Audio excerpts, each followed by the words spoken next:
एक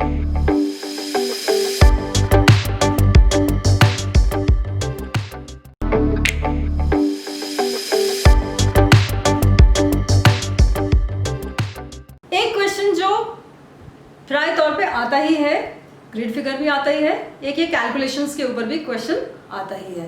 कैलकुलेशन किसी भी तरीके हो सकती है, calculate the road distance, calculate the length of the canal, calculate the pipeline, fire line आज तक मैंने वैसे क्वेश्चन में देखा नहीं। Area bordered by area enclose between eastings and nothing, जितना इतना, या फॉरेस्टेड एरिया, ऐसी कोई कैलकुलेशंस आएंगी जरूर से। तो पहले से हमें रेशो तो पता ही है 1:50,000, यानी कि 2 सेंटीमीटर टू 1 किलोमीटर। एरिया का फॉर्मूला हमें पता है लेंथ इनटू ब्रेड्थ, ओके। और डिस्टेंस कैसे नापनी है, जो भी डिस्टेंस रहेगी उसको हमने सेंटीमीटर में लेना, किलोमीटर्स में कन्वर्ट कर देना है, right. So these are very simple things, but simple चीजों में ही गलतियां होती हैं।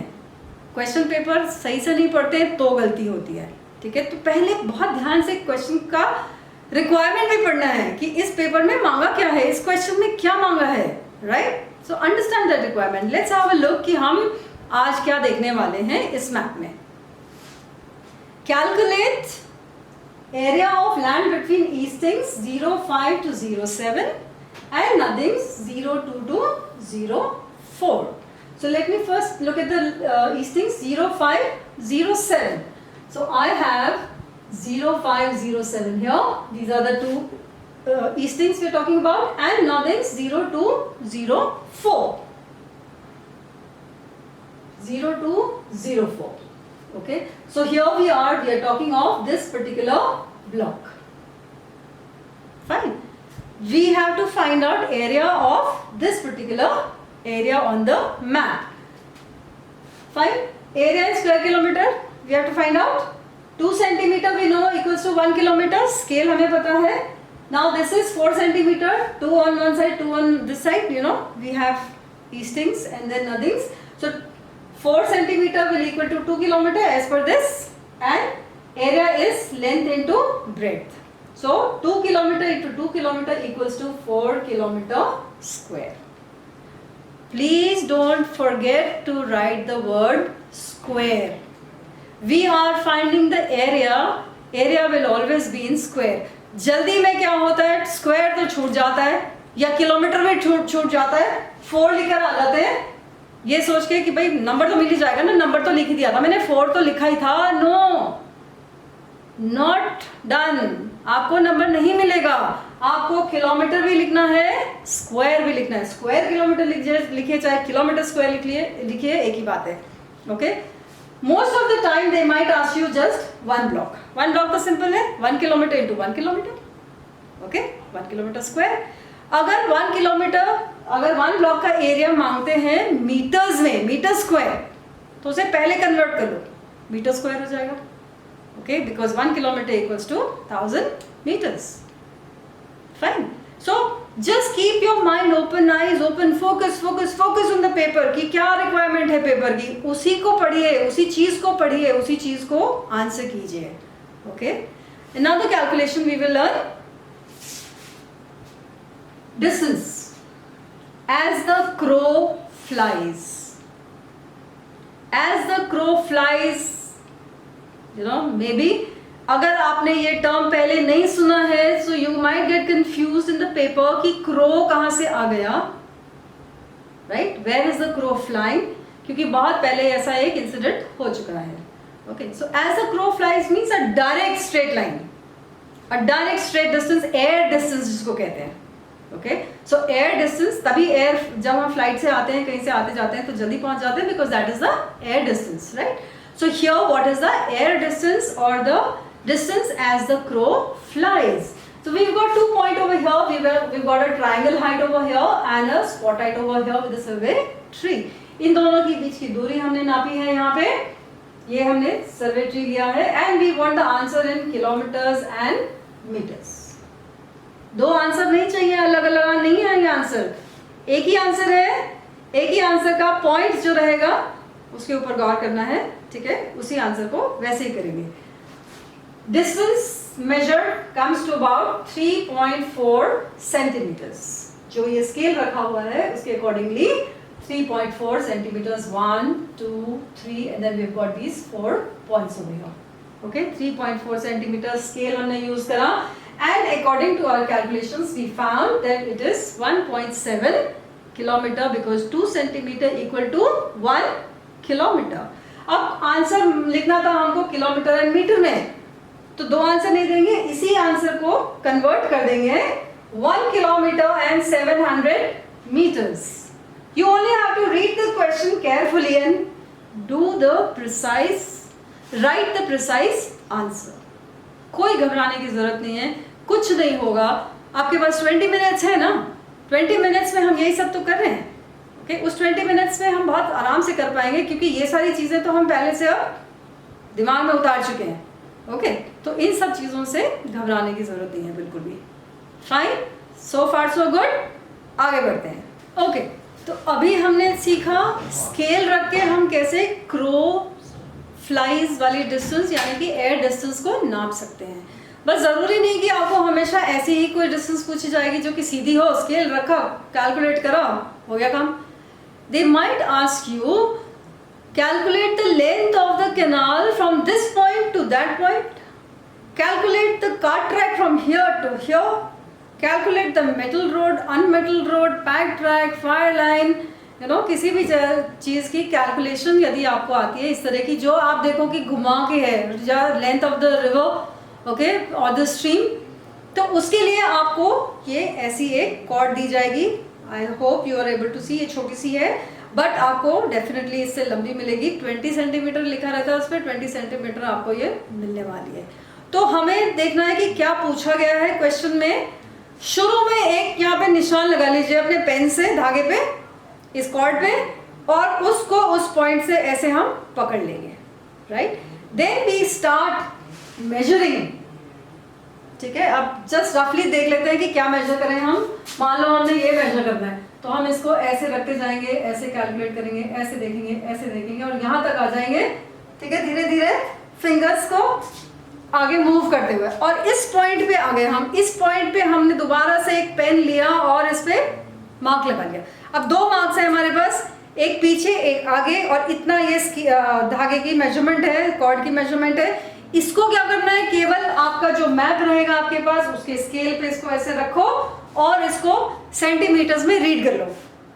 फाइन, वो स्केल पे नहीं करना है तो आप अपने साथ जो स्केल लेके गए हो उसको यूज करो, उस पे मेजर करो, उसको कन्वर्ट करो, कन्वर्ट किया हुआ नंबर या फिगर जो भी आपके पास आएगी उसको वो लिख दो आप. So this was the distance as per the requirement. Okay, so now we move on to the next point. Questions आपके पास कैसे आएंगे, टोपोग्राफी मैप है. ओके, तो टोपोग्राफी मैप के क्वेश्चन टोपोग्राफी के अंदर ही उसके जवाब होंगे, बाहर तो होंगे नहीं. तो आपको ऐसे ही चीज़ें पूछी जाएंगी, उससे ढूंढ के लिखो कहाँ पे है, उसे बताओ कि क्या चीज़ है, ये रंग क्यों यूज हुआ है, ये फीचर क्या है. ऐसा ही कुछ मिलेगा आपको पेपर में हमेशा बताने को. Okay, so now we going to do the drainage patterns. Drainage किस चीज़ का, स्ट्रीम्स का. जो मैप हमें दिए गए हैं 45D/7 एंड D/10, ये दोनों ही ड्राई एरियाज के हैं, but we do have some forested areas also and we also have some water bodies also in this areas. But जितनी भी ब्लैक लाइंस ड्रॉ करी हुई होती हैं जो जाके रिवर में मिल रही होती हैं वो होती हैं स्ट्रीम्स. सो ड्रेनेज पैटर्न हमें अंडरस्टैंड करना है कि उस स्ट्रीम्स की पोजिशनिंग कैसी है मैप में, उसको अंडरस्टैंड करके आंसर करना है. राइट, ओके, सबसे पहला काम जो करेंगे, ऑफ कोर्स नाम पढ़ेंगे इस ड्रेनेज पैटर्न का जो हम करने जा रहे हैं आंसर. यदि वो रेडियल है ड्रेनेज तो कहाँ ढूंढेंगे रेडियल ड्रेनेज को, ऑब्वियसली किसी हिली एरिया पे ढूंढेंगे. ठीक है, क्योंकि आप ये पहले कर चुके हैं इसलिए मैं कह रही हूँ ऑब्वियसली कि आपको इतना तो पता ही होगा कि रेडियल ड्रेनेज आपको मोस्टली हिल्स पे, चाहे वो हिल्स अब फॉरेस्टेड वाली हो या ड्राई हिल्स हो, बैरन हो, बट मिलेगी आपको हिली एरियाज में ही radial drainage pattern. So radial drainage pattern, ये देखिए एक ब्लॉक, हमने ब्लॉक को भी देखना है. ये नहीं कि हम कहीं भी चेक कर लें कि रेडियल तो बहुत सारे हैं यहाँ पे, बट ब्लॉक भी तो बताना होगा ना. तो एक ऐसा टोटल ब्लॉक सिलेक्ट कर लो कि वहाँ पे ड्रेनेज कैसी है. तो टोटल आपको अगर देखेंगे इसमें रेडियल ड्रेनेज होगा क्योंकि स्ट्रीम सब अलग अलग डायरेक्शंस में जा रही हैं. Right, they are this is the top of the hill, और हिल के चारों डायरेक्शंस में, अलग अलग डायरेक्शंस में स्ट्रीम अलग अलग डायरेक्शंस को जा रही हैं. This is the radial drainage pattern. कभी कभी आपको ब्लॉक दे दिया जाएगा, पूछा जाएगा कि इस ब्लॉक में ड्रेनेज कैसा है, तो भी आपको स्टडी करना पड़ेगा कि उस ब्लॉक में मैक्सिमम क्या दिख रहा है. तो जो चीज मैक्सिमम होगी आप उस मैक्सिमम को लिखेंगे, राइट. दो आंसर नहीं लिखेंगे, एक ही आंसर लिखेंगे. We move on. Trellis. Trellis which says like a network, criss cross. But criss cross ना होके हम केवल ये समझेंगे कि 90 डिग्री एंगल मांगा है एक तरह से, राइट एंगल. तो राइट एंगल देखेंगे कहाँ का, स्ट्रीम्स राइट एंगल के, ऑलमोस्ट राइट एंगल्स पे एक दूसरे से मिल रही हैं, उस एरिया में ट्रेलिस ड्रेनेज पैटर्न देखने को मिलेगा. We have got over here this space and I have got this block outline कि यहाँ पे हमारा ट्रेलिस बिल्कुल सही से हमें देखने को मिल रहा है. कुछ 2-3 स्ट्रीम्स हैं जो दोनों तीनों स्ट्रीम्स का ड्रेनेज बिल्कुल ट्रेलिस पैटर्न में है, राइट एंगल्ड पैटर्न है. Fine. Here we have the dendritic, and I call dendritic like the branches of a tree.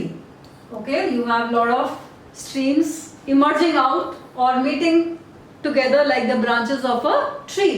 Dendritic in this block, if you see, maximum streams you will find in the shape of a branches of tree, and they are all joining the main stream and moving out. Okay, they are joining the main stream like the tributaries. ये हो गई dendritic. Then you have some disappearing streams also. Not all streams will join the main river. Not all streams will end up in a lake or a pond. There will be some streams which will get lost in the way because the water content is too less and the rainfall season is too short. So ऐसी streams जो गायब हो जाएंगी, underground हो जाएंगी, disappear हो जाएंगी, evaporate हो जाएंगी, जिनका लंबा सफर नहीं है, उसको कहते हैं डिसअपेयरिंग स्ट्रीम्स. और ये देखिए यहाँ पे, ये जो स्ट्रीम है यहाँ से निकली यहाँ पहुंची, गायब. उसके बाद ये निकली यहाँ तक पहुंची, उसके बाद गायब. So these are disappearing streams. ज्यादा कोई डिफिकल्टी नहीं है इसमें, बहुत ही सिंपल चीज है. ड्रेनेज पैटर्न को सिर्फ अंडरस्टैंड करना है. Fine, great, good.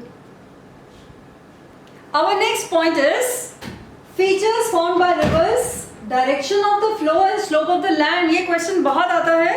Find the direction of the river और where does the land slope. अगर उस लैंड एरिया में जहाँ पे पूछा है where does the land slope, river है, तो आपका काम खत्म, आपका काम आसान हो गया, क्योंकि रिवर की डायरेक्शन जहाँ होगी वहीं पे लैंड का स्लोप भी होगा. It's not always that the land will be sloping from north to south. कभी कभी कोई मैप एक्सट्रैक्ट ऐसा भी आता है जहाँ पे the slope of the land is south to north. Okay, तो ऐसा लगेगा जैसे एंटी ग्रेविटी हो रहा है काम. ऐसा कुछ नहीं है, एंटी ग्रेविटी कुछ नहीं होता. ये तो मैप है, प्लेन उस पर बनाया गया है स्केल पे. जहाँ पे हिल्स होंगे, हिल्स के दूसरी तरफ प्लेन होगा, या जहाँ पे लैंड एलिवेटेड होगा दूसरी तरफ थोड़ा सा नीचे होगा. अब वो चाहे ऐसे हो या ऐसे हो. अब स्लोप कैसे फाइंड करना है ये आपको आना चाहिए. रिवर की डायरेक्शन कैसे फाइंड करनी चाहिए वो आना आपको चाहिए. So we'll just have a look at it. Features formed by rivers. River अपने ट्रैक पे हमने पढ़ा है कि river has 3 courses, upper course, middle course, lower course. Upper course में उसका काम है इरोजन करना. मिडिल कोर्स में थोड़ा सा स्पीड कम हो जाएगी, वहाँ पे वो सिल्ट डिपॉजिट जो उसने किया है अपर कोर्स से ला के उसको रोल करके वो नीचे जा रही है. एंड लोअर कोर्स में इतना स्लगिश हो जाएगी रिवर कि वो पूरा डिपॉजिट होना शुरू हो जाएगा. So we just have to understand these 3 stages of the river and find out what features are being formed. क्योंकि ये सारे features हम पहले पढ़ चुके हैं, जूनियर क्लासेस में भी पढ़ चुके हैं, राइट. अब सिर्फ हमको क्या करना है, क्योंकि टॉपर शीट दिया है उसको आइडेंटिफाई करना है, उसको रीड आउट करना है वहां से कि कहाँ पे क्या चीज है. Okay. A very important feature formed by the river is the broken ground. Broken ground is formed in the upper course, middle course and sometimes in the lower course also. वो क्या है, eroded banks होते हैं. Banks Erode हो गए, land में cracks पड़ गए, ठीक है, broken ground. So you see over here this kind of feature. Okay, ये स्ट्रीम है और यहाँ पे ऐसे फीचर्स बने हुए हैं, ये ऐसे this are broken grounds, cracks show कर रहे हैं वो. We have got broken ground all along over here. सारे काफी जगह पे ब्रोकन ग्राउंड आपको देखने को मिल रहा है. Okay, so this is broken ground. meanders, curves, river जब स्लगिश हो जाती है मिडिल कोर्स और लोअर कोर्स में, वो कर्व्स बन जाते हैं उसके, it starts you know being very very slow, उसमें फोर्स नहीं है कि उसी एक स्पीड से एक धारा की तरह बह जाए वहां से. सो वी गॉट मेंडर्स, ये मेंडर है, ये भी मेंडर है, ये भी मेंडर है, ये भी मेंडर है, ऑल दीज आर मेंडर्स. छोटी स्ट्रीम्स में भी होंगे मेंडर्स और बड़ी रिवर में भी मेंडर्स होंगे. We got this also is a meander. Okay, so meanders are nothing but the curves formed by the river during its middle course or lower course. Sand deposits, जैसा कि बताया, जैसे जैसे रिवर की speed कम होगी उसका silt deposit करना शुरू होगा. ये तो जितनी भी ड्राई स्ट्रीम्स हैं हमारे पास, इन सब में वो सैंड डिपॉजिट हो चुका है. रेत रेत रेत उस पर डिपॉजिट हो चुकी है. जितना भी आप देखेंगे जो ड्राई रिवर्स के ट्रैक्स होते हैं उसमें पत्थर होते हैं और रेत रेत भी होती है. राइट, सो सैंड डिपॉजिट्स हैं. Sometimes an island is formed by the river. एक रिवर जा रही है, बीच में कोई हाईलैंड आ गया तो उससे कट के दो तरफ से घूम ली. पानी ने तो बहना ही है ना, बहने के लिए रास्ता तो बनाना ही है, तो रास्ता बन गया, कोई आइलैंड बन गया. यहाँ पे एक आइलैंड बन गया. ऐसे और भी आइलैंड्स बन सकते हैं रिवर से. फिर then we need to identify what is the confluence. Confluence है meeting point of the main river with the tributary. वो है कन्फ्लुएंस. तो जहां आप देखेंगे ये कन्फ्लुएंस है, ये रिवर यहाँ से आ रही है, ये रिवर यहाँ से जा रही है, ये कन्फ्लुएंस है. Right, we've got confluence here. This is a stream. It's coming here, and there's one confluence over here. ऐसे जितने भी rivers होंगी, streams होंगी जो एक दूसरे से मिल रही होंगी, ये आपको confluence यहाँ पे देखने को मिल जाएंगे. Confluence is the meeting point. ठीक है, संगम जिसको कहते हैं. Right. अब करते हैं कि river का slope कैसे पता चलेगा, flow कैसे पता चलेगा. कई चीजें हैं देखने को. Decreasing height of the bank. River bank के साइड में हाइट्स लिखी रहती हैं with the figure R. Okay, you have 6R, 5R, 4R, 10R, 9R, जो भी है उसको स्टडी करेंगे तो अपर कोर्स में हाइट बैंक की ज्यादा होगी, लोअर कोर्स में हाइट बैंक की कम होगी. तो इससे स्लोप पता चलेगा. We got a 6R over here and we got a 4R over here. तो ये पता चल रहा है कि land the river is sloping from, ये कौन सी डायरेक्शन हो गई, north east, and it is coming towards south west. So what is the slope of the flow of the river from north east to south west. ये एक तरीका था पता करने का. दूसरा एक बहुत आसान तरीका है, देखें पहले पूरा स्कैन कर लें उसको. ठीक है, पूरा स्कैन कर लें मैप को. एक एरो दिख गया तो बस काम आसान. एरो से पता चल गया कि रिवर कहाँ जा रही है. ये यहाँ जा रही है तो ऑब्वियसली कहाँ से आई है, यहाँ से वो आ रही है. From north to south it's going. Right, then decreasing spot Heights.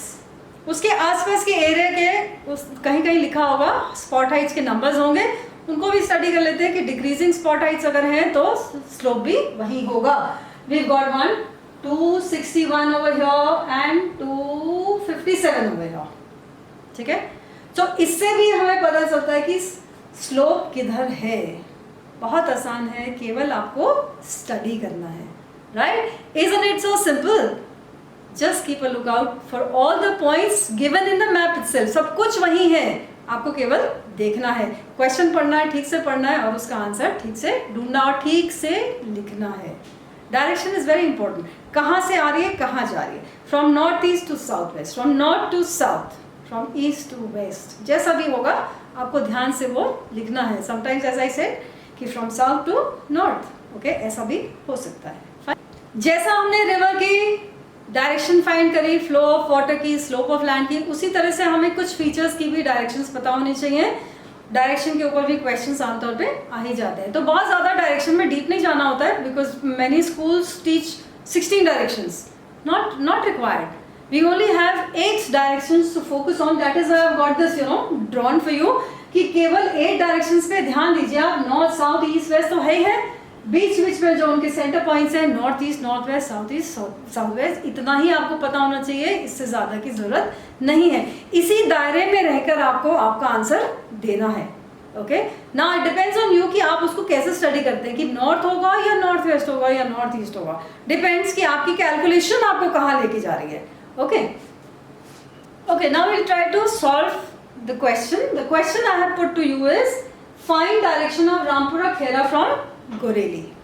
पहले तो लोकेट कर लेंगे रामपुरा खेरा और गोरेली कहाँ है. ये है गोरेली, ये है रामपुरा खेरा.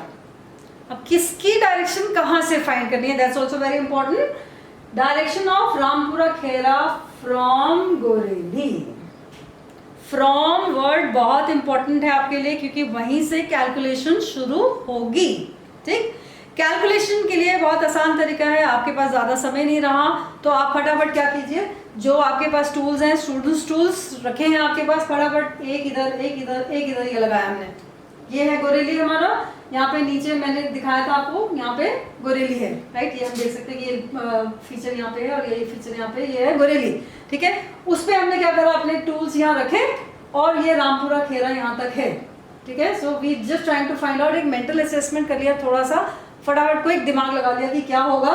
एंड हमको लगता है कि ये वाला जो है इस लाइन के पास कम डिस्टेंस है, इस लाइन से ज़्यादा डिस्टेंस है.